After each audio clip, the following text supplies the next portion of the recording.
But hey, Jonne, so you have started buying these Amazon FBA private label brands. So you have already bought 15, or what is the latest number? Yeah, our company, so which I founded with my business partner. Yes, we have about 15 brands, and we are currently also at the due diligence stage with 2 new ones. So if there's not anything like suspicious, then we will have 17 after a few weeks. So still strongly aiming for 20 before the end of the year. Cool. And you started when? When was this? At the beginning of this year. Yeah, so 20 acquisitions in a year. Yeah, that's yeah.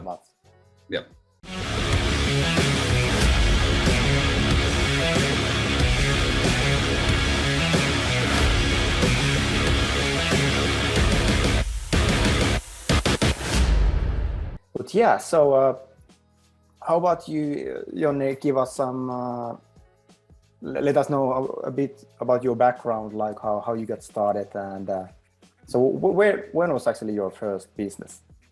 You have done something previously before starting this Amazon business as well. Yeah. So what's kind of been your journey? Yeah. So thanks a lot, Tony, for having me here. So yeah, well, where to start? I have been kind of trying several different really small businesses during last 10 years, I guess, and while being working simultaneously. And then approximately 2015, I started to look for a business model what could have pretty much endless opportunities for the growth, and also could make me time dependent as well as a location dependent, since I'm from Finland and I really hate the winter there. So I was considering that I don't want to spend another winter here. So I was watching a lot of these Shark Tank episodes and trying to figure out something nice. And then Marko Pyhäjärvi sent, I was in his email list for some reason, and he sent this email for everybody that, hey, there are these 2 guys who have crushed on Amazon. So they are from Finland and the other one is from Estonia. So then I attended the course of yours, and I think I was at the really first Amazon Mastery online course that you guys held with Victor. So at June of 2017, we started the course, and on August, I believe it was 8th of August 2017, I sold my first few units there on Amazon. So that's how it started. It's a great feeling, isn't it? Yeah. Getting your first sale online. Yeah, first sale is always by far the most difficult one to achieve. Then it's a much easier journey from that on. Yeah, definitely. So that was 2017. So you started your brand, and so how did it take off your own Amazon FBA business? Yeah, pretty well. So you guys suggested that we should pick up like one product and start to kind of explore the whole Amazon world with that. So I chose 4. And so I had some savings from my day job, and I kind of thought that, okay, that usually the first one is not something that will last. So I will take a few. And yeah, the Christmas sales. So started in August already. The Christmas sales was pretty nice, and then on March 2018, I decided that, okay, I can rely this thing enough to quit my 9-to-5 day job and start to kind of live the lifestyle I always wanted. Cool. So yeah, it didn't take you so long that you actually quit your day job and you basically were solely reliant on your business. Yeah, and also my savings, it kind of didn't pay that much on that time, because it was also growing, and as you very well know, growing needs some capital. So growth requires cash. Yeah. Yeah. So so you started your Amazon brand, and basically, so how did you end up in this situation that you're basically now buying these different brands besides your own? Yeah, so after quitting my day job, I started to gather some team around me, and that's I really see that that's one of the most crucial part for, doesn't matter what business you are into, but to start to, you know, onboard some capable people who has you know, right attitude. Because as long as you are one man or one woman show, it's so limited what you can achieve. But anyways, so then maybe because I was kind of the Facebook group we had, it was a really common on there that basically everybody shared that how we are doing on Amazon to inspire each other. Maybe because of that, some people started to ask from me if I could help them to succeed on Amazon as well, some companies from Finland. And so I decided that, okay, maybe now it could be a nice time to kind of grow the team even a bit bigger and start to take other Finnish brands to Amazon as well, the brands that already existed. And so we started this Amazon agency thing. And because we obviously needed some clients, we tried to make a world to know about us. So I took some newspapers interview and so on. And then at the end of last year, my current business partner Robin started to ask around that he has this idea of starting to acquire Amazon brands. So who would be the guy in Finland who knows how to sell on Amazon? And because of us previously, shouting it out loud, somebody was able to tell him that, okay, maybe you should call this guy. And so he did. And then I also kind of sold that agency business and also my original brand there. So got rid of those and we started to build everything up from the scratch basically. So we didn't have anything but the deck, and we went to ask for some funding. And when we got that, we took that, okay, the investors kind of seemed to be pretty, they thought that it is a good idea and like the business model. So then we started from with the seed money we got from the icebreaker investor, VC. Yeah, that's a really interesting way and how it usually goes. Like when you start a business, I mean, typically business will bring more business, meaning that you will run into different ideas where you can basically just expand on your existing business. And it's quite different from from shiny object syndrome. So you need to be really aware of that. You are not. Yeah, but so basically it's a completely different thing whether you're starting like a new business that basically is built on the growth of your existing business than starting like completely new. So especially in this case, like when you have built the expertise on a certain area, it just makes sense that you will basically do new things that where you will be able to go like deeper using your skills. So that's definitely makes a lot of sense. Yeah, exactly. So kind of it's pretty obvious that without doing all that hustle and not sleeping that much and sometimes even exercising not enough, I wouldn't have been able to even to get the call and we wouldn't have been able to start the whole thing and buy 20 different brands, which is actually pretty interesting. So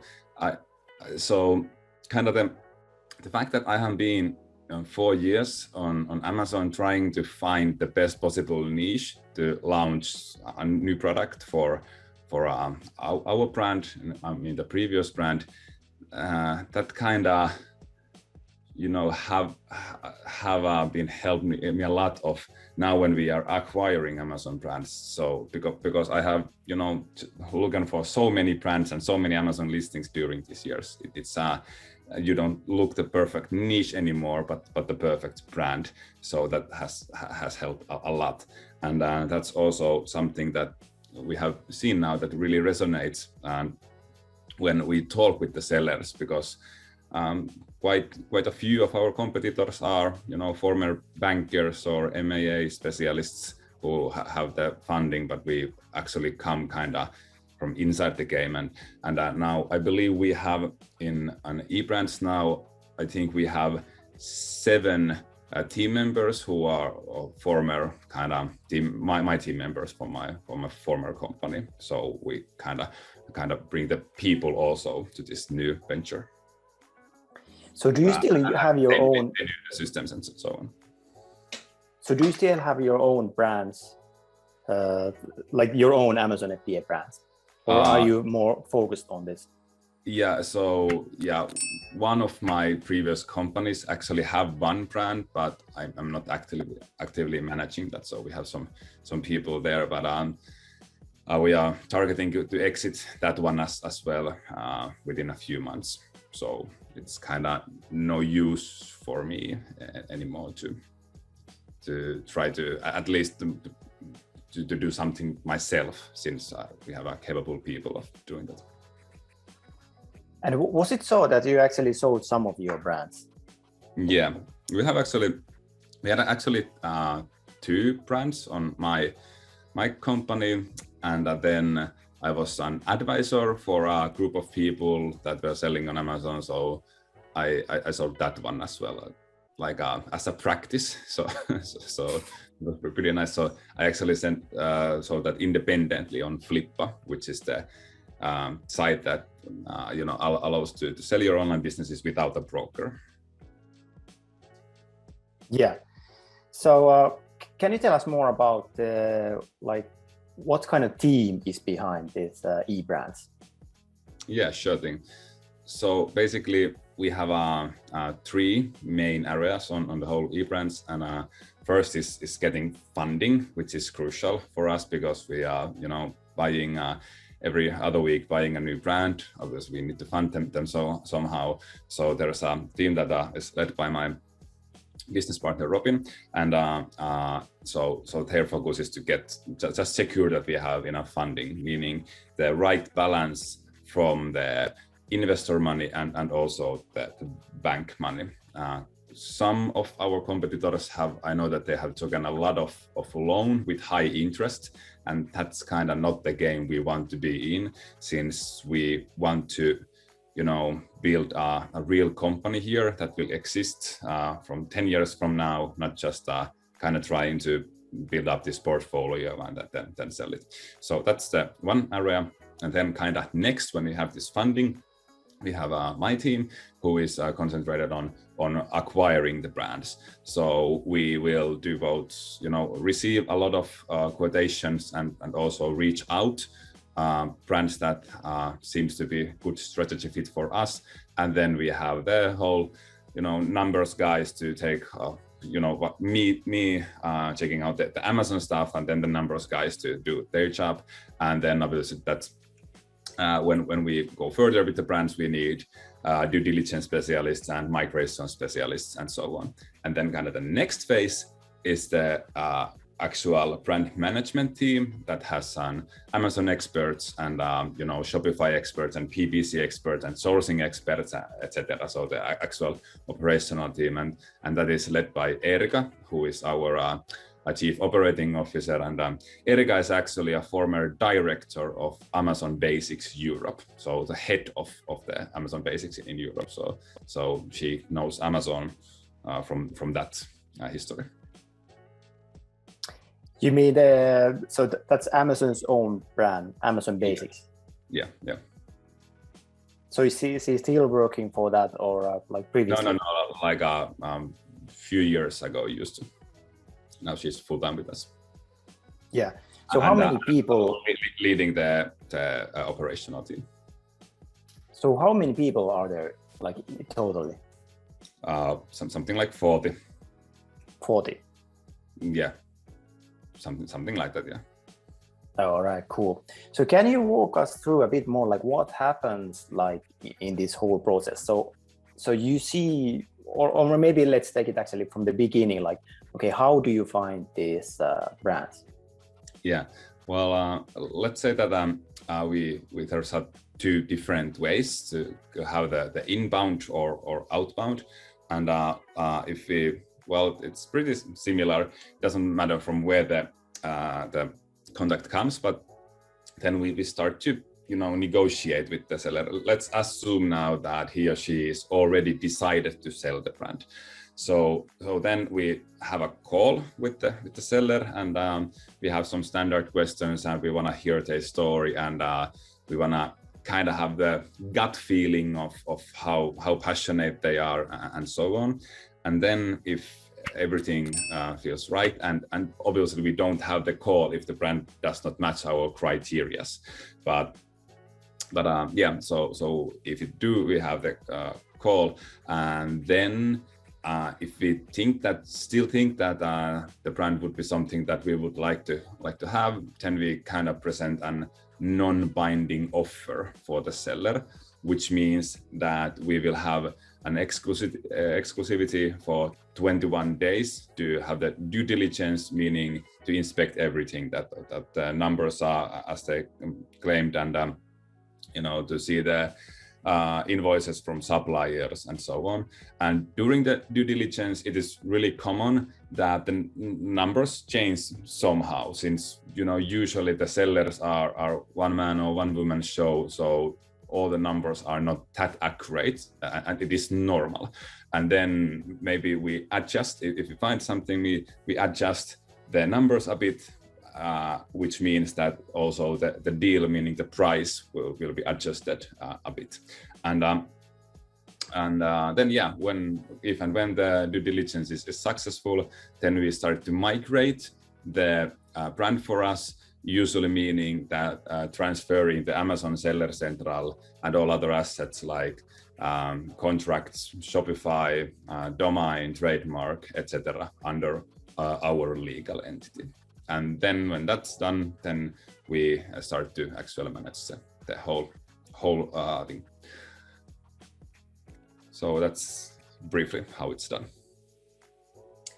Yeah, so I'm sure, like, for many, I mean, the game has pretty much changed, like in past 2 years, 3 years, and I mean, 3 years ago, like the bigger issue was for people that I mean they are afraid to buy kind of like Amazon only business, Yeah. like business that only sells on Amazon. But like right now, it's completely different. So because Amazon has kind of, or basically businesses have proven that, I mean, it really is a solid business, even if Amazon is the sales, I mean, only sales channel. So that's been like a completely different thing. So it's been kind of proven in the market that, I mean, even if a business sells only on Amazon, I mean, it's still a solid business. Yeah, and it's it scares me a bit as well still. so because kind of normally it's not a good situation if you have only one sales channel who is doing whatever that wants, and can close you within a blink of an eye if it just feels so, and then send an email that we may not reply to you anymore. But yeah, so kind of our strategy right now is to acquire only businesses that have the majority from their revenue from Amazon, but we will expand those brands to off Amazon as well. Basically, we have some already, but we are really starting to do that next year. So going to eBay and Walmart and Shopify, and also to some brick and mortar stores as well for the selected brands. So your plan is basically not only sell on Amazon, but take out this, expand to different sales channels. Yes. So one thing I know, like everyone who has any experience on Amazon will definitely like consider that, what if the account goes down? So how do you like deal with that? Like, imagine the worst case scenario, you buy this brand and immediately, like the next day, whoop, Seller Central is suspended. Yeah. So was you about to ask that what we do when the accounts go down? Since Yeah. yeah, since it will happen for sure. So yeah, at the really beginning when we were negotiating with the really first investor, I already told them that guys, you must be aware that at some point our account or accounts will go down for sure. And I kind of see that it's just a part of the process that it might happen, you know, has not happened for us yet. Some listings have been closed for some, you know, minutes or hours or even days. Actually, one of our EU accounts got closed, but luckily it didn't have any sales yet. But you know, you need just to be prepared and know that most likely that will happen, and then you have the people ready who will start to work with that issue. So yeah, you need kind of to deduct the possible losing sales to your calculations from the beginning. Yeah. So do you have some kind of plans that, or like plan of action? Okay, what happens if a listing goes down, or even worse, the whole account goes down? You already have some kind of plan that what you're going to be. But Yeah. what are you going to do? Yeah, well, there are dedicated people then who are expert on that area. So I don't know exactly what they do. Yeah. So has there been any kind of surprises like about the brands that you have bought, like later on that you figure out, oh, there is this or that thing? Yeah, I guess that there are at least minor surprises. In most cases, I wonder if there have been any major ones. Maybe not. You know, kind of the biggest surprises, I think they are related to the situation of the shippings in the world currently. So, you know, if you buy a brand and then the landed cost is quite a bit more high than it used to be, but you know, it's kind of, the situation is same for all because of the shipping cost, and that's not a surprise that happens. Well, yeah, actually, it turned out that the sellers of the former owners of the one brand had an insert card in the product which said that please give us 5-star review and we will send you a free product. And Oops. yeah, that we didn't know that it exists. That was actually one of the reasons why these Chinese sellers were kicked out like some months ago. So I mean, there was like 50,000 Chinese seller accounts that were kicked out from Amazon, like permanently. And one of the things that they did, I mean, they blatantly were violating these rules for reviews, and they were, I mean, that was one of the things, like they had these cards there, like in a similar manner. I mean, give us 5-star review, and then we will give you this. Yeah. So that's a very dangerous area. Really. So, but was there any kind of issue with that? Like, did you have to take the inventory out or anything like this? We decided not to, because they have been, you know, doing it for so long already. So we just removed the card from the following batches. The amount of inventory was not that big, so but then then kind of needed to prepare our customer service team for that might happen. And I actually think that turned out because from the Facebook messages. So we got from the brand Facebook page, you know, because we inspect the Amazon Seller Central, but as when the brand is selling pretty much solely on Amazon, we don't kind of inspect every social media that what's in it, since it kind of seems a bit irrelevant, because all the sales are coming from the Amazon, and we know that, you know, having a Facebook page that has 200 followers actually does not affect your Amazon sales pretty much at all. So yeah, so we when we got the got the control of the Facebook page, we noticed that, hey, what are these messages here? Well, I wonder why are people asking for a free product? Yeah. Yeah, that's something to add for in your checklist. Yeah. Something to ask from the next sellers. True. All right, cool. So we used to, or when we have the call with the seller, I used to ask that what black hat tactics you have used. So it's easy to tell that, well, when I started, we had a few reviews from my friends and so on. Because basically, I don't know if there's any seller who has not used a single black or gray hat tactics at any point. Yeah, gray area for sure. Yeah. That applies pretty much for everyone. Yeah. So can you tell us more about what is like your due diligence process? Well, as mentioned, we have specialists for that, but kind of the most important thing is to check that all the numbers that have been presented for us matches the actual numbers.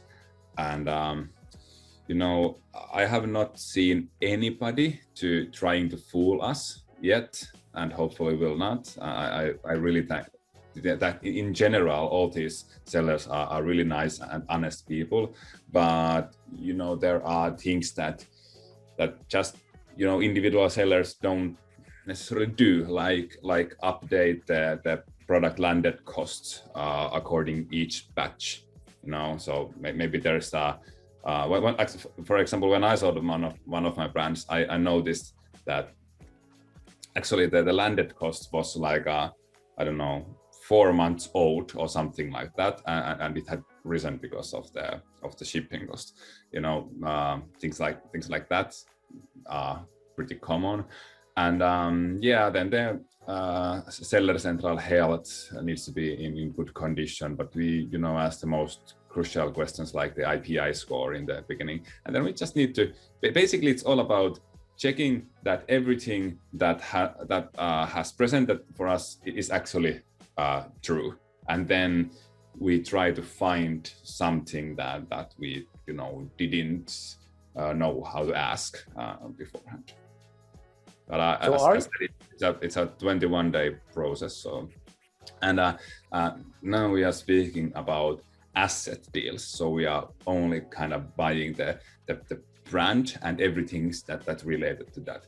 We have now done 2 share purchases as well. So we have actually bought the whole legal entity behind the business.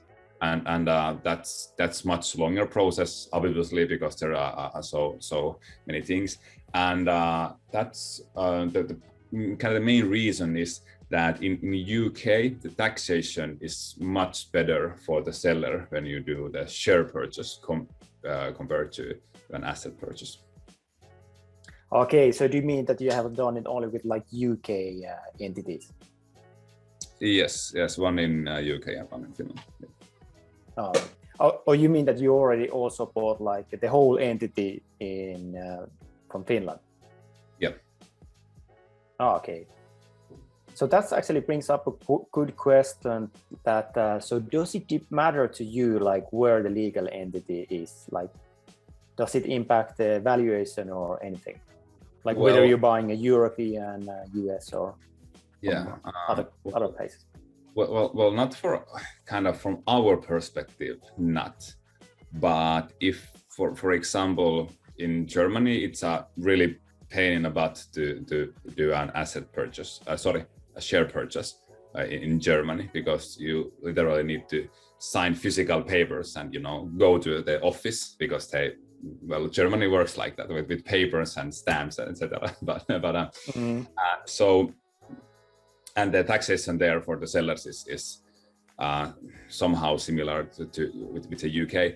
So for us, because we, the deal needs to be pretty big, that it makes any sense for us to do the share purchase. So if the seller is happy, doing the asset purchase and getting this higher taxation, then obviously it's okay for us. So, and it doesn't matter for us from where we do the asset purchase, but for some sellers, it might matter that, for example, maybe a company based in Berlin is more capable of doing share purchase from Germany. Yeah. So when you have like all these different brands, like what kind of things are you doing to like are you like consolidating some of the like shipping, or what is basically giving you the benefits that you are not just doing like one brand but having like 20 plus brands? Yeah. So first of all, we had this focus on acquiring brands that are somehow related to wellness and well-being. It's a pretty broad definition. So for example, we have this category of better home, that if it somehow improves your living or your garden, that brings wellness and well-being for you. So that's really broad. But obviously, because we are building a company that tries to make the world to feel better, and not only random brands and to gather them under one portfolio.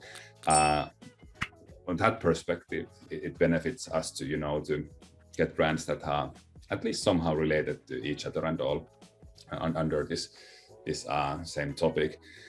And kind of that will eventually lead us to a situation that we can do a lot of cross-selling, especially on off Amazon marketplaces, since it's not that easy to do on Amazon. And yeah, then it comes to having an PPC software that we are actually a significant customer for them, so we get some one-to-one support from them, and then consolidating shippings and so on. And yeah, then it's not related having several brands, but in general, if comparing what the seller is capable of doing and then what we can do, is that we just have more hands, more clever minds, and more eyes on working with that brand. So we have this dedicated brand people and the experts helping them out, and then most of the sellers have only like one, or pretty much, let's say 90% has only one continental, so they are either in the Americas or Europe. So if they are selling in USA, maybe doing something in Mexico and Canada, in North, they don't necessarily have to have the EU VAT numbers. And UK sellers, the situation is same for them as well, since due Brexit, it's not that easy for them to sell in other European areas. So then when we start to, because obviously we have all these VAT numbers, then it's easy to expand for all marketplaces and get some benefit because of the higher order quantity amounts and so on.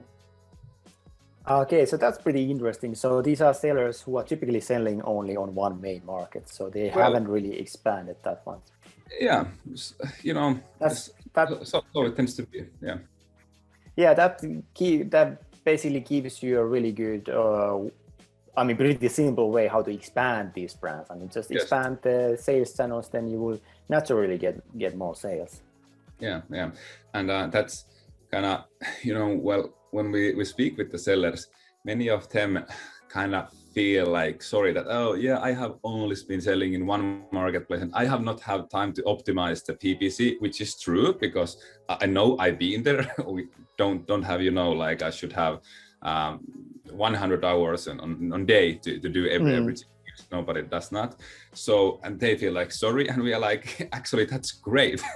So that's even better for us that you are only in one marketplace, and the worse your PPC optimization is, the better, and the worse listing you have, the better, and so on. So, but yeah, that's actually a bit surprising that the average acquisition cost is something like 1,750,000 or something like that, and the acquisition cost is pretty similar than the yearly revenue in most cases. So the brands on that size, surprisingly, majority of them have only focused on one marketplace. or maybe if they are in selling in EU, then they have the pan EU as well. Yeah. But which can be pretty annoying if you have only like low volume, then it's not really worth it, because once you turn on the pan European FBA, then I mean, you basically need to register in every single country where you have inventory, which can be a bit like unnecessary hassle. Yeah, if you are once again one man or one woman show, which is also actually quite an interesting topic. So, for example, yesterday we were talking with that one, like I see like really successful seller. He was actually building up a unique product, which is somehow a better mousetrap for the compared to the previous version, not like completely new product, but just a better version, and had also applied a patent for that, a design patent, not utility patent, but design patent, and they were selling 1.5 million on annual basis. And kind of he also mentioned that he's only selling in one marketplace, not even going to, with NARF, which is super easy, go to Mexico and Canada, and didn't have any support on PPC, not an agency or anybody, and huge issues with the stock. It's somehow a pretty seasonal product, so the Christmas sales are booming always. And still, I'm okay, that you're generating 8 figures income easily each year. So, and it's not that expensive to get, capable people, at least the one to support you on all these efforts, so which would free your time like insanely. And that's also, standard. Majority of the sellers are only one one person, or maybe some have business partner, and really few of them have even a BA. So yeah, that's something that I would say that most of them are not willing to take the hassle of hiring somebody, and it kind of, if you have not done it ever, it feels like, oh, how can I rely on that person, and so on. But it's it's so something that everybody who kind of affords to hire somebody should do that, because it's a more than 90% likelihood that your total income and net profit will be bigger when you have help, even when we deduct the salary cost. And again, doesn't matter in what industry you are. I think that's true in all industries. Yeah, I mean, and just consider, okay, how much does it cost to hire a VA, like let's say from Philippines? I mean, maximum like $500, and you will get like 160 hours immediately to your hands. So I mean, I would say, like, if I would have to do everything, let's say for the Amazon business, I mean, I would go insane. I would have sold it like long time ago. So yeah, but I guess it makes sense for like some people. I mean, I understand it can be pretty scary to like hire people and be responsible for that. But at the same time, I mean, like when you're dealing with online workers, then I mean, you are not really. I mean, you can easily, fire those people as well if it doesn't work out. Yeah, and it's really important to have people who are a great cultural fit, who kind of like to work with you and who you like as well. So I think that if anybody is in the situation that does not enjoy, everyday life, everyday work, whatever, then they should maybe quit or change it somehow. So we kind of, I know that you have been promoting this hire fast, fire faster practice, and I kind of, but I don't want to give an impression that, okay, we are randomly hiring and then firing them. But if it turns out that we failed on the recruiting process and on that cultural fit part, then it's better for everybody that person does not continue working in our culture, because he or she does not feel well, but he or she will feel well in some other culture for sure. So it's kind of no use to kind of stay in there. But need to say I'm super happy of the team that we have here, and we kind of I really like and respect all of our people, even though I don't, as we have these kind of 3 teams, I don't work actively on a daily basis with most of them. But just 2 days ago we had a bigger meeting, and I was here in Greece in my hotel room alone, and I was kind of hoping that I would hope that this meeting would last, because it's so nice to to have a chat with all these people. And when we get with the meeting, I'm again alone in my hotel room. So I'm okay, what now? Yeah. And that's really the kind of culture or company you should have. I mean, you should have this kind of culture that gives you energy. So I mean, where people are really like motivated and driven by themselves. So it doesn't need to be this kind of push, like manager needs to like push everyone. You work hard and everything. It should be more like this, like kind of lean startup where everyone is really driven, like automatically, and want to like to do the best job. And typically every single person wants to do a good work. Yeah, sure. Because that's just like natural. Like when you get a job, I mean, nobody will be like, hey, yeah, I'm going to do a crappy job. Yeah. So same thing, like when you hire VA, I mean, they definitely will have the desire that they want to do a really good job for you, and they want to see that you're happy and that you're satisfied with their work. So it's more about like making sure that basically that you don't stand in the way of like basically demotivating them, and also setting really like clear expectations and boundaries and these like behavior guidelines for like core values and all that stuff. So yeah, I mean, that's really like super important. Yeah, and most people can come up with great ideas when you just give the room for them as well. And even when you and I and everybody thinks that, okay, my idea is the best, most likely it's not. So I also really kind of like to see our team members to come up with new things that, okay, well, like without asking, somebody in our a daily 15 minutes huddle, somebody says that, hey, I did this small improvement for this sheet, and do you guys want to see? And I'm like, yeah, this is awesome. This is exactly how, because we kind of don't want to micromanage them or trying to push them, because for example, if speaking of Erika, whose job is to kind of manage the whole operations and the big picture, for sure she or me or Robin or nobody from the kind of the management does not know the Amazon details anymore, because they are changing every single day most likely. So the team members for sure know better. So it's like no use for us trying to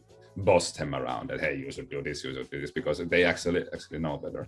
And I also want to mention about that energy, that I really think that when it comes to the human relationship, so with your spouse, I think it's exactly the similar thing, that he or she needs to kind of give you some positive energy. If he or she is taking energy from you and it has negative effect, then most likely you would be happy with somebody else. So that's similar to the job culture. So when you hang around with people who give you a positive energy, then everything works, and you are happy and they are happy as well.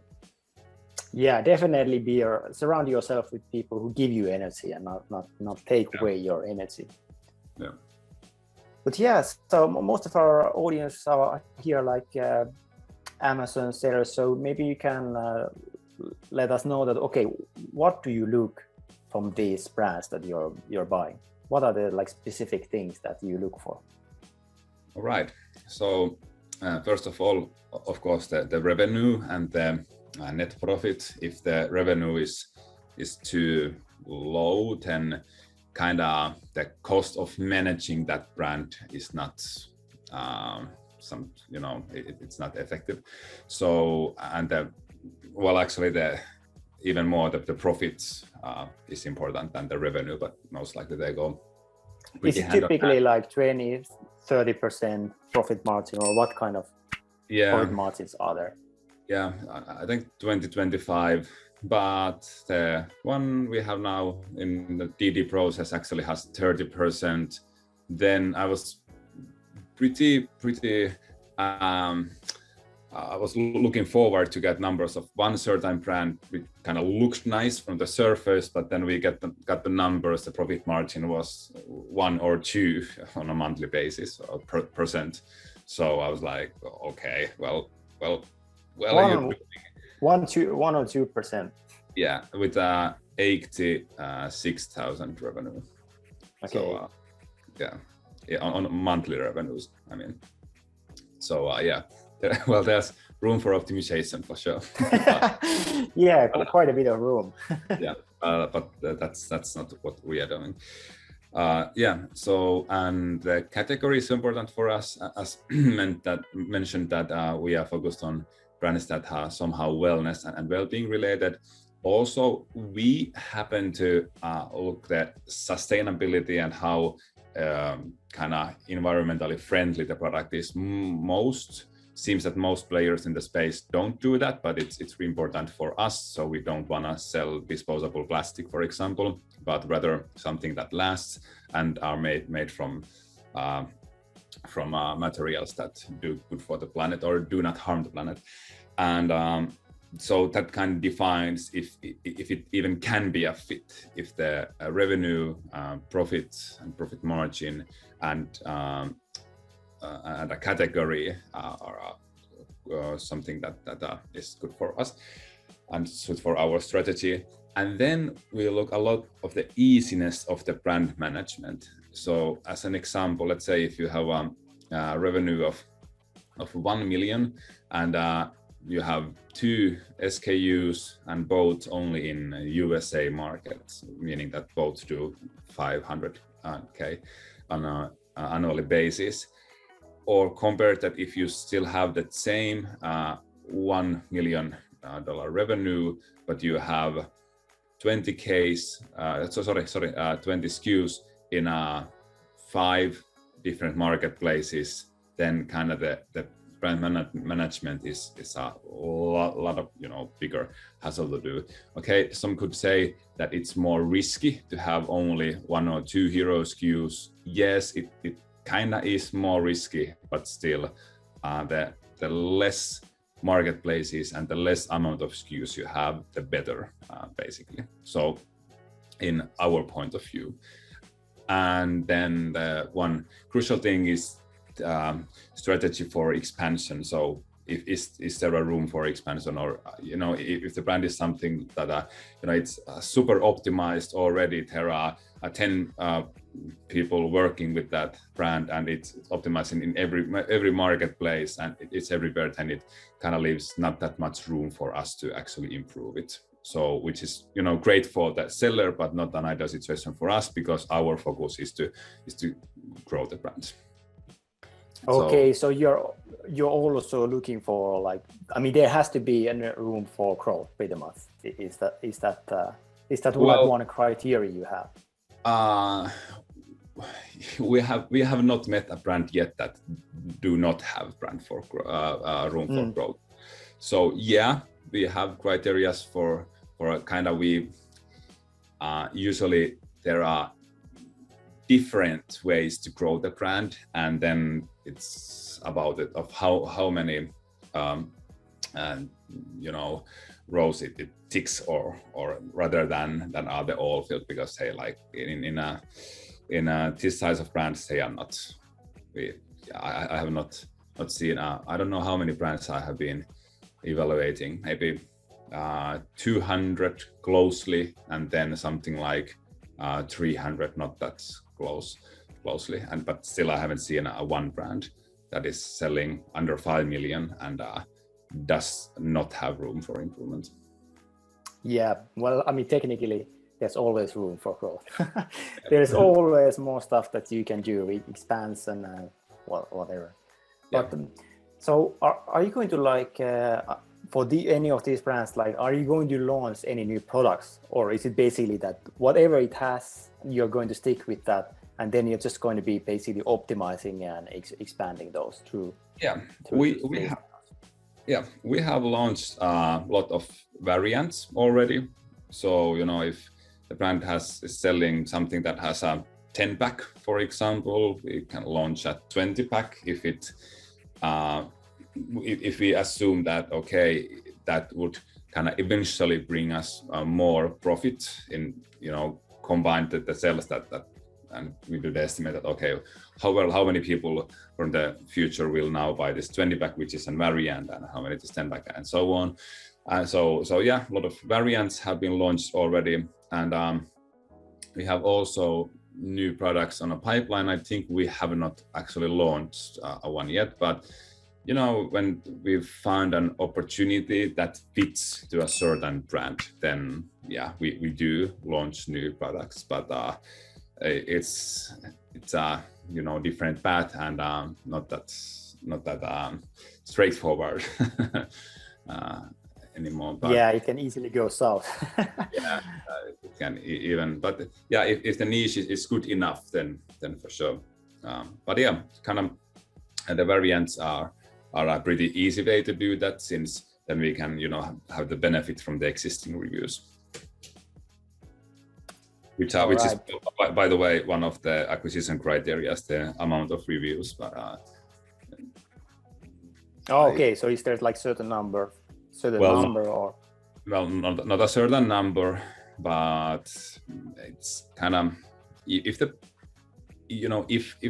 product has been there long enough, it has an history, and it will have reviews. If there's only 50 reviews, most likely that brand have not been there long enough to even have the historical data.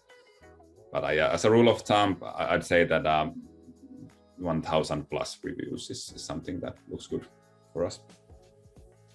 All right. So yeah, it typically means that it's going to be for years, quite a few years of operating already. Yeah. So what's the age typically of these brands that you have bought? Like how many years have they been in business? Yeah, I'd say that they are pretty young, maybe 3 years. I would say is the average.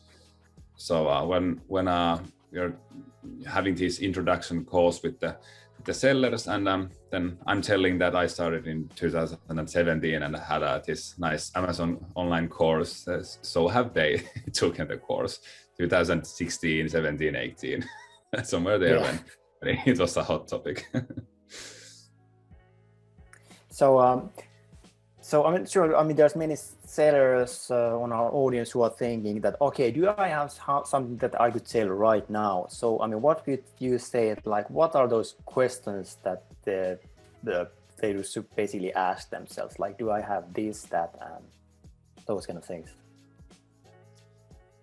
Well, the first question is obviously the amount of revenue and profit, since most players in the field are looking for the brands that have a revenue 1 million plus, and then the biggest players are looking, even much bigger brands.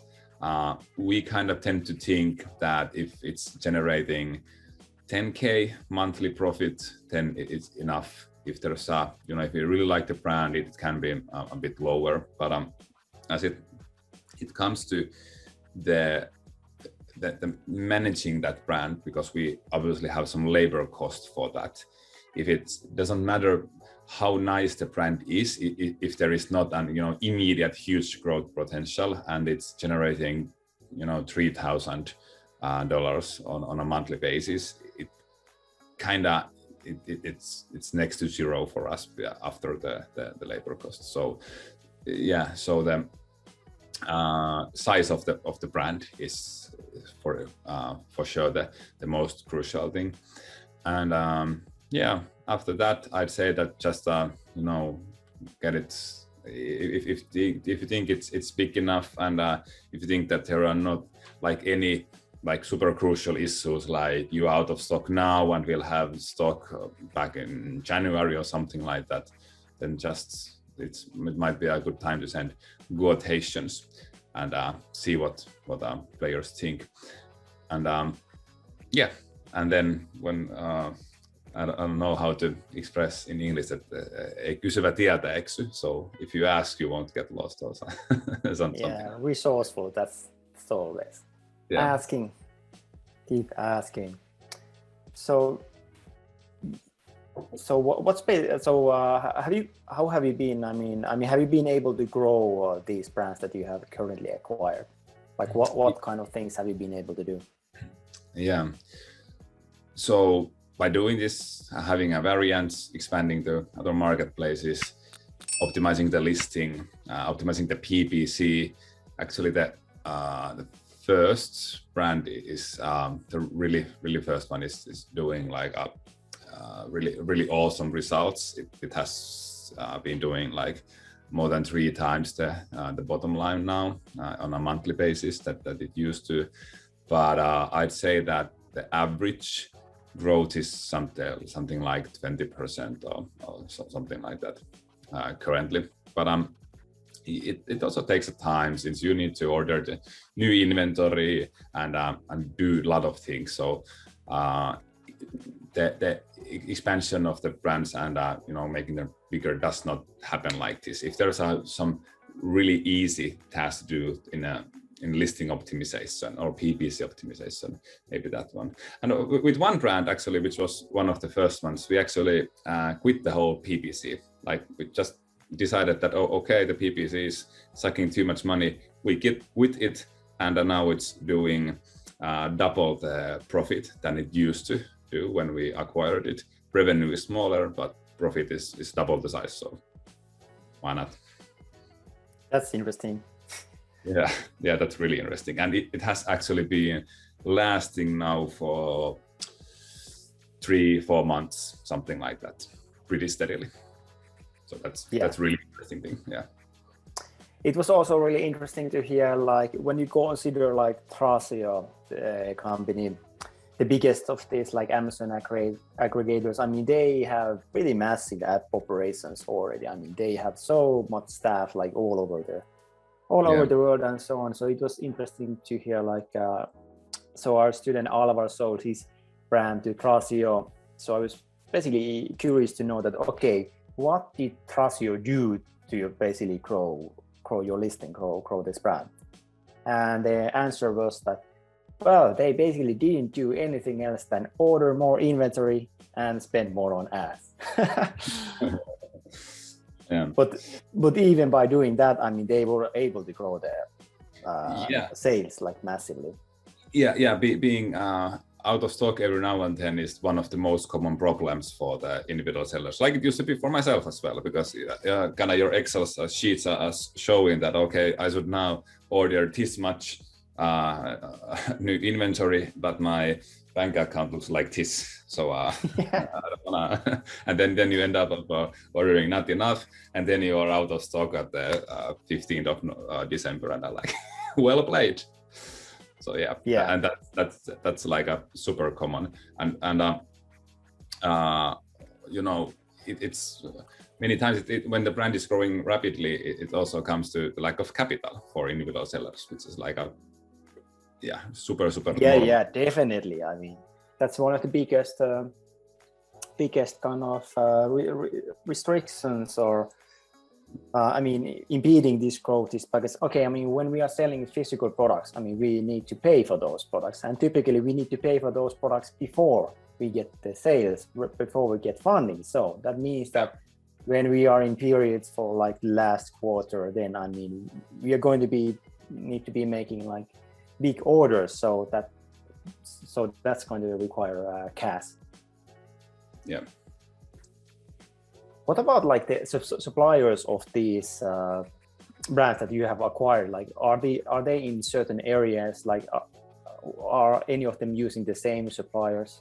Like, have you done some kind of like optimization in that area? Good question. Yeah, we have resourced for few products there. A new supplier, if the supplier have been, for example, really slow or something like that, and for some also the better looking for better quality. I think we have not sourced for the better price, but we also try to do some diversification for the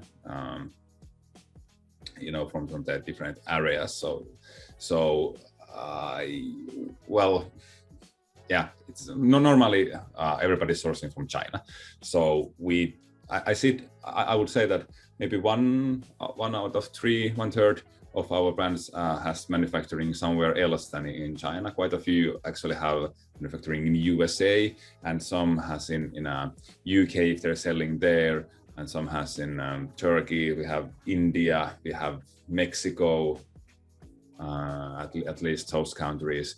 So yeah, because we have this this Chinese New Year's, and basically I think that when we have the only one sales channel, if we would be dependent on one sales channel and the ever changing mind of one country that can also act like Amazon and just decide something like that, that would be a bit risky. So we try to acquire brands also that has manufacturing somewhere else, and also it comes to this ESG subject, that it's more sustainable, more environmentally friendly to have products that are manufactured in the same country than where the Amazon warehouses, comparing of shipping from around the world.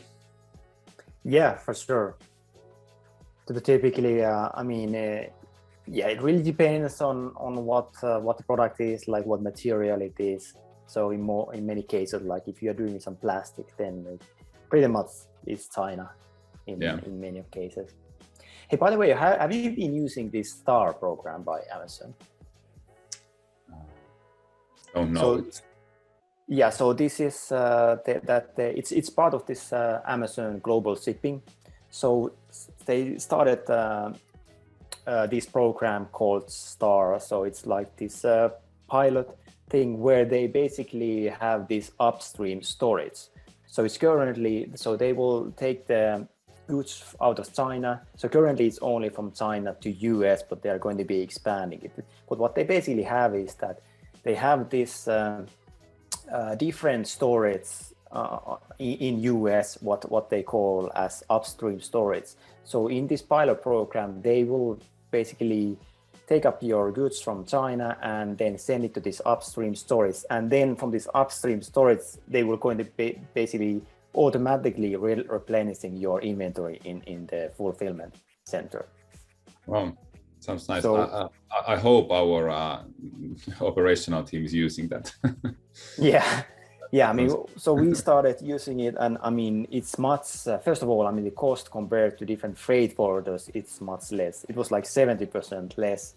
And then additionally, when you use this upstream storage, there are no inventory limits, meaning that you can then bypass those. And then there is no cost for your inventory to basically be replenished from this upstream storage to fulfillment center. Nice. So it's a new thing. Amazon is still piloting it, but yeah, so far seems really cool. Yeah, sounds really great. But we can also that is the team using it or not? But we can already see like Amazon is getting its hands all over the place. Not a surprise there. I will continue to do so. Yeah, absolutely. All right, so if we already talked about this kind of like Amazon product listings. So you basically, having reviews is basically one criteria. But what are the different things that you basically look in the product listings and so on? Like, is there some specific things that you look for when you decide to acquire? Yeah, well, the amount of reviews and review score, of course, and which actually is, I think the review score is really important because it tells a lot, and we also read a lot of reviews, especially the bad ones that are what people don't like. Yeah, they are more choosy. Yeah, yeah. But other than that, if the listing is not in that good condition, if it's not optimized, then again, it's a growth opportunity for us. So if exactly, the worse listing, the better. Yeah, kinda. But on the other hand, then it takes more effort, but yeah. So it doesn't. Let's say that at least it does not matter for us if the listing is very unprofessional. I do like if the listing has a nice video already, because it's not that easy to create a nice video compared to optimize the text and pictures. But again, it doesn't harm if there is not or is. So when you look at these different brands, like, do you order the stuff from Amazon and check out, I mean, how does it actually look? Yeah, the packaging, the products, and all that stuff. Yeah. I'm going to USA within a few weeks or months to be able to do that. So currently not, but yeah, we should. And I'm going closer to the warehouses. So. Yeah, but you can order from any place. You don't have to be in the US. Yeah. Although it's a nice excuse to go to the US. Yeah, and also the speed of the acquisition is so fast that usually I don't have 2 weeks or even 1 week to wait to get the product. Yeah, definitely. Yeah, that's one of the key things. I mean, most people, especially in California, Amazon is just so good. So convenient, so efficient. I don't know anyone. I didn't know anyone who didn't order stuff from Amazon, because it's just so convenient. And let's say that you get the wrong items, or maybe you order some clothes or whatever and it's the wrong size. Returning those items has been made so simple. You just go to a shopping mall and scan the item there and they just take it. There's like different booths where you can just return items. So it's really incredible. Yeah. All right, so let's take some questions. So if you have any questions, then just write in the chat. Yeah, I think we have 20 minutes left. Yes. So Tuomo is asking, so do brokers contact you to buy a brand or sellers directly? Yes, a lot of them. Basically they have the mailing lists. So basically, brokers have mailing lists, and we are on those mailing lists, and also sellers contact us directly. So, by the way, what are you planning to do with your own brand that you still have left? Like, are you going to sell it to eBrands or sell it to some different? I don't know. I would kind of like to sell to somebody else to see what they are doing, but I don't see that as a really being a gentleman way of doing things. So yeah, if I would like to see that, but I like to play fair.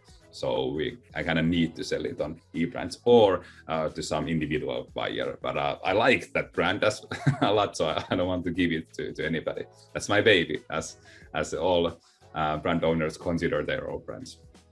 Yeah. So do you notice this a lot, that like sellers are saying like, oh, it's my dear baby, and please take good care of it? Yes, a lot. And because now there's a $7.3 billion raised in this space. So quite many aggregators have quite a nice amount of money, which has led to a situation that many sellers are, many buyers are talking with one seller. So sometimes if the brand is really nice, they are actually in a position that they are able to interview us and all other possible buyers. And the main question is that, what would you do for my baby?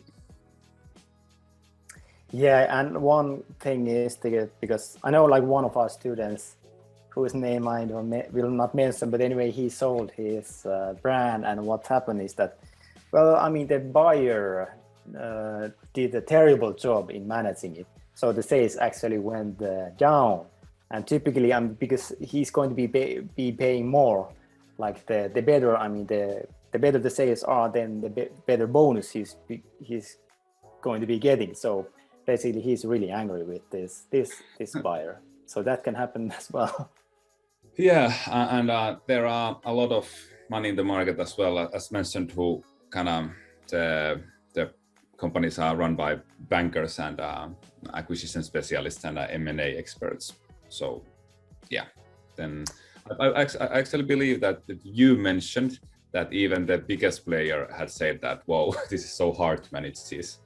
Yeah, it was Tracio who said that, oh my God, this is much more difficult than we thought. Yeah, that's pretty funny.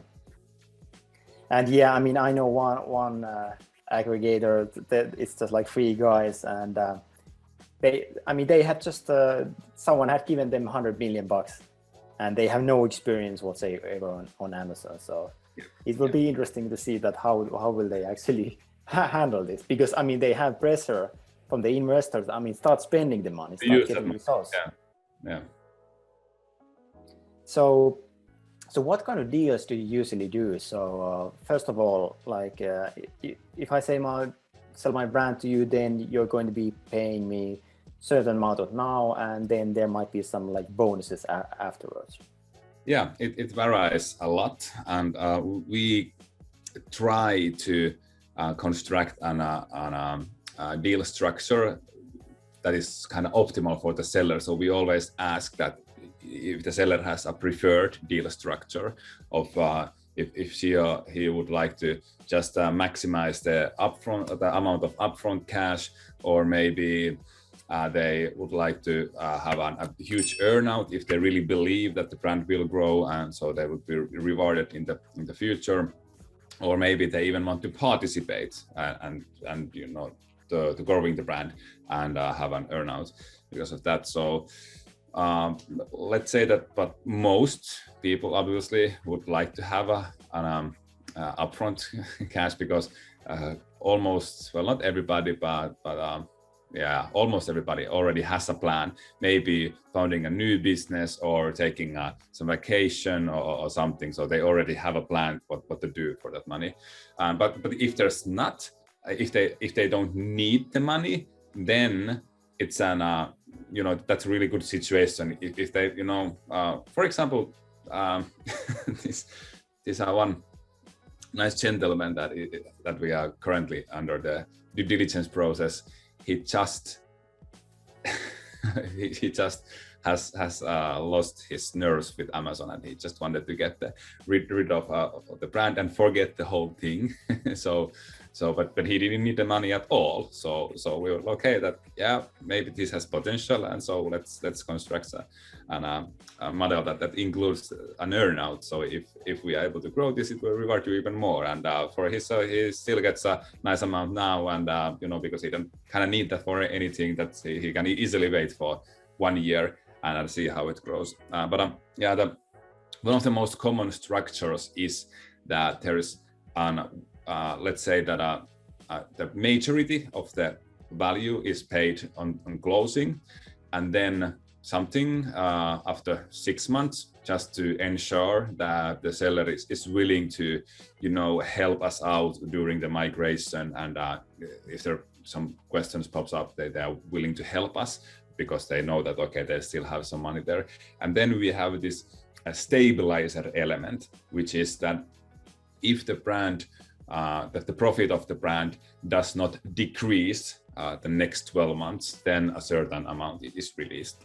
So that kind of having the stabilizer also is making us more comfortable to acquire the brand when we know that okay, there's not a hidden bomb anywhere, so the seller cannot just take the money and run. And if somebody is like super like don't want to have the stabilizer or earn out at all, then it kind of smells a bit that why. What is that? Yeah. So how long period is that stabilizer usually? 1 year, 2 years? Only 1 year, yeah. 1 year, okay. Yeah, and also, for example, now with the deal I sent this morning, we give the seller an option to choose that would he prefer to have an earnout period of 12 or 24 months. So because we are paying them earnout regarding the average monthly net profit. So kind of most likely the average monthly net profit is better after 2 years when and if we are able to grow the brand. But then he needs to wait for 24 months to get the money. Or if he wants to have the money quicker, but then the 12 months period is better for him. But but as said, for us, because there are so many different type of situations, we really would like to do the deal that seller is happy with, and we are happy with as well. Yeah, makes sense. By the way, so what kind of exit plan do you have with like e-brands? So what are basically you're targeting? For example, like Thrasio, they are considering different options, and one of them is like going public, and but basically they were targeting like $10 billion exit. I mean, that was at least 1 year ago. I don't know about now. Yeah. I like this phrase that let's build up a company so good that somebody wants desperately to buy it, and then let's think if we are willing to sell or not. Going public in Finland is one option for us as well. But I think we just need to focus, as mentioned a few times already, to build a company that makes the world feel better, not just a portfolio. Yeah, not only making money. Yeah. What kind of time period do you have? Like 5 years or shorter, longer? Yeah, let's now hustle. Let's not commit to anything. Yeah, let's now hustle these first 5 years and then we'll see. Yeah, cool.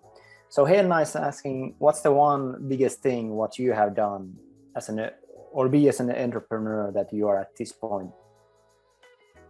Okay, so what have you done? What's been the biggest thing to get you to your current point? To get my mindset right, kind of to understand that there are no limits in life in general. So when did you get your mindset right? I'm not sure. Like I think it has been like a 10-year process or something like that. So it wasn't like, okay, now I'm enlightened suddenly. Yeah. Same question to you, Toni. What is your main thing? Well, I mean, once you mentioned mindset, like, okay, I mean, if you don't have mindset right, then, I mean, you have nothing. So that's definitely the main thing. And it's also about, but I would say like one key thing that changed me was also that some 7 years ago, I started wondering that, okay, what is like the ideal version of me? Like, who do I have to be? Like, how do I behave? And I mean, to meet certain goals or whatever, like what kind of person do I have to be in order to reach those goals? And it's not only about business, it's all about like, okay, what kind of relationship do you want to have with your spouse? So like, how do you need to behave in order to like become this like better or like ideal version of yourself? So I think that's also really interesting to start like wondering that, okay, who do I have to become? And the first time I read this like quote that, okay, success is like who you are. So it immediately like resonated with me that, yeah, this actually makes a lot of sense. So yeah, that's definitely the key thing, like getting your mind right. Yeah. and then like after when you have defined who, like what kind of person you would like to be, then why not to start act like that, and kind of trying to look yourself far away and see that am I acting like ideal me now, and if not, what's blocking that, and then actively thinking of it constantly is key, I think. Yeah, definitely.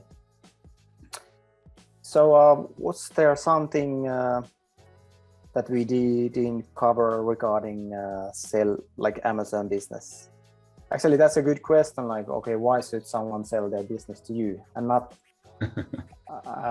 these other like 150 aggregators? Yeah, we had this webinar in Finnish some weeks ago, and I need to figure out something when you suddenly ask this question for me. But I like that answer, so I'm going to repeat it now. So we have like only 15 brands now. So every single new baby that we get matters a lot for us. So if there's already 100 brands, for example, I happen to know that some of these players, if the brand does not immediately succeed, then they just get rid of your baby and ditch it like this. So yeah, it matters a lot for us. And other thing is that we will be around after years as well. If you take a look of what kind of debt some players have gotten, they need to be highly successful to be able to pay that debt back and not to go bankrupt. So yeah, we will take a good care of your baby and for years from now. But again, if for example the brand is something that is not a good fit for us, if it does not fit our strategy, then it most likely will feel better somewhere else than so I'm not kind of trying to say to you guys that we want to buy every single brand. I think that yeah, well, I said that we have now evaluated approximately 500 brands and 200 of them closely, and there are, let's say that there are less than 5 that I would like to have had acquired, but somebody bid it so much more that we didn't want to do it. So you have also been in these bid wars. yeah, we have, yeah, and and that's a great situation for the seller, but not exactly. I mean, great for us. And this is really the time when the odds are in the seller's favor. Yeah. Because there are just so many of these buyers. Like there's something already close to 200 or whatever, and yeah, so there's definitely option how to find a buyer for your own brand. And yeah, as you mentioned, like some of these aggregators take really like they take money with really harsh terms. And it has already happened that some of them have went on. And I think like Thrasio bought at least one of those aggregators, which was basically struggling to meet its target, so they were forced to just sell. Yeah. So that's something you are considering as well. Maybe buy one of these aggregators. Hopefully, yeah. We become so big that when the playoff starts, we can be there and acquire whole portfolios. But then again, I don't know if somebody has built a portfolio that's fit for us. But yeah, let me say. Yeah, especially since you have this category of health, and what are the odds that everything fits. Yeah. By the way, what would you say, like looking at these different aggregators, like do most of them have like specific category that they're going to, or just basically random things? Yeah, I don't know for sure, but my gut feeling is that they do not have. Like I was in Frankfurt in a trade show last week, and there were like 3 or 4 booths of the our competitors, and one had a slogan which was something like, don't remember the exact wording, but something like from office supplies to pet supplies and everything between. So I think that's the, so, but it's a different game. I wouldn't say that our strategy is anyhow better than that. That's just playing different games. They are building up a portfolio, and we are building a company here, but hard to say which one is a better strategy, and which one will have the better end game. Yeah, and it really depends on the goal that they have. I mean, in many cases, it will definitely make sense to have these random things, especially if they're targeting to or selling to some private equity. In many cases, they don't care what they're buying. They just care more about the numbers and the business itself than having a certain category and so on. So basically, so you started selling on Amazon in 2017. So how would you see that? How has the space changed, the Amazon game? Well, I think it's well, obviously not that easy anymore, since there are more and more players on the market. But I need to say that Amazon has, also added some nice new features which didn't exist by the time. Maybe they are slowly doing that, but anyways, brand protection is better than it used to be, for example.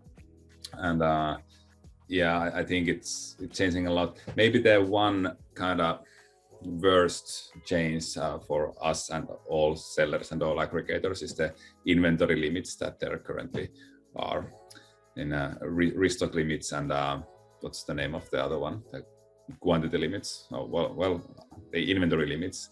So that's obviously bothering many of them. And at least for me, it seems that these third-party warehouses are not that good of doing their job, and it's a lot kind of some amount of cost. So let's see. That would be super nice if Amazon. What was the name of the program? Amazon Star?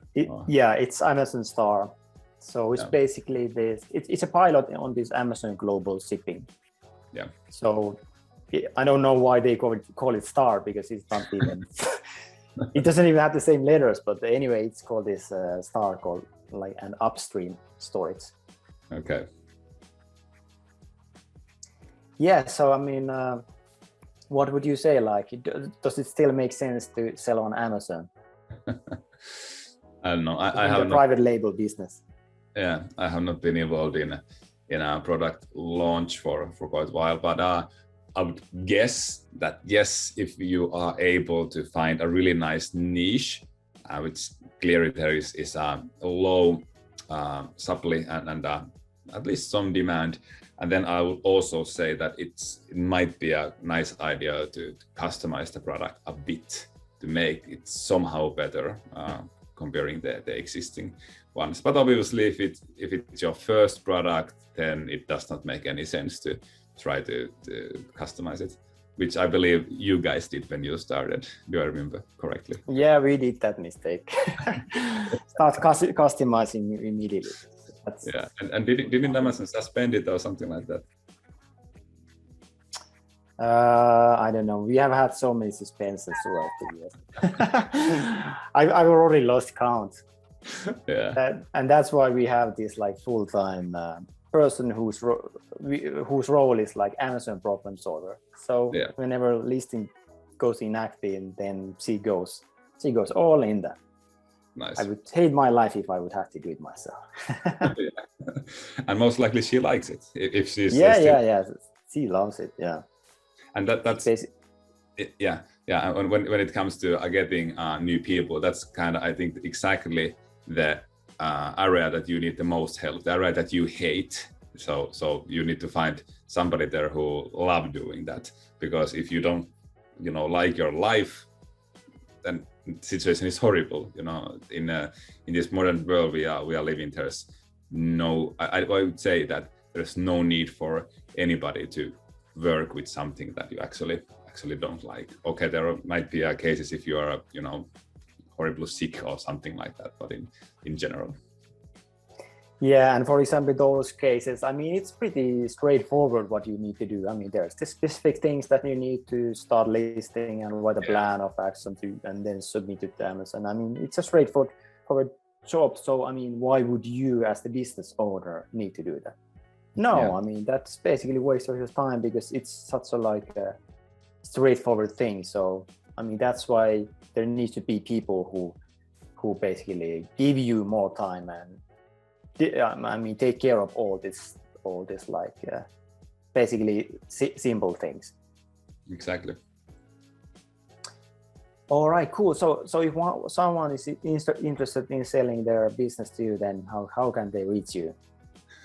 Yeah, maybe filling the form from our website e-brands.co. So then you can fill the form in Finnish as well. So I know that if you happen to speak Finnish, but then I'll check the brand and we'll have a nice chat. Cool. So it starts from there. So yeah, we are basically already out of time. Jonni, is there anything that you want to add? Not much. I think thanks everybody who spent your valuable time, which by the way is your most valuable asset that you ever have or will have, your time. So hopefully we were able to deliver some good value here. Yeah, and that's a good lesson. I mean, what applies to hiring as well. I mean, use other people's time, not your own. Yes. Meaning that you have other people doing the stuff for you, then basically you have freed your own time. All right, hey, thanks to everyone for joining. And basically, if you want to get a free strategy call from us, then there's a link that you can apply and send an application and book a time. So in this call, we basically will take a look at your situation and see if it's a good match, if it's something that we can help you with. But either way, you will get tremendous value out of these calls. But hey, thanks everyone for joining and have a great week. And thanks, Jonni, so much for coming here. And I wish you good luck and all the best. I know you will. I mean, I know you will take this business to the next level, grow it even further. Yeah, hopefully. Thank you guys so much. Thanks. Bye-bye.